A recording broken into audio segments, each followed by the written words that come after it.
everyone, I'm Father Michael Najum, and I'm in the chapel here at the Seminary of Our Lady of Providence, where I live as vocation director. Over the last few weeks, we actually lost power in the chapel a couple of times, and so in the morning we weren't able to see unless we used lamps and plugged them in all around the chapel. The overhead lights were completely out.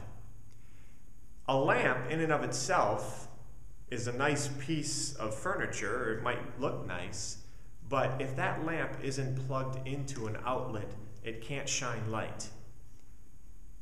The reminder that Jesus gives us in the gospel today, which is Wednesday, the gospel of Wednesday, the fourth week of Lent, Jesus says, he's talking about his relationship with his Father, and Jesus says, I cannot do anything on my own.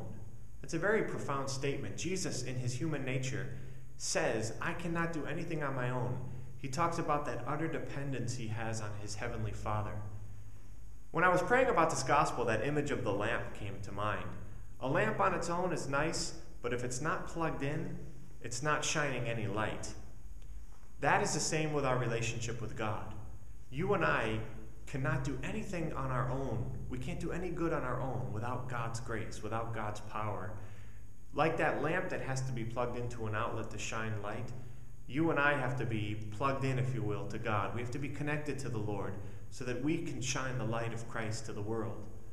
All the good that we do in our lives is prompted by God's blessing, by God's grace. Jesus tells us in the gospel, I can't do anything on my own.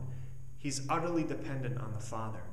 If Jesus was dependent upon the Father, how much more are you and I dependent upon the Father for goodness in our lives? And so hopefully we don't lose power here anymore in the chapel. Hopefully we don't have to pull out the lamps to plug in all around the chapel to shine light in the morning, early morning hours. But more importantly, hopefully you and I will keep the light of God shining in our lives by staying connected to him in prayer, in the Eucharist, and particularly in the sacrament of reconciliation where we receive God's forgiveness. God bless you. Please pray for me and know that I will pray for you.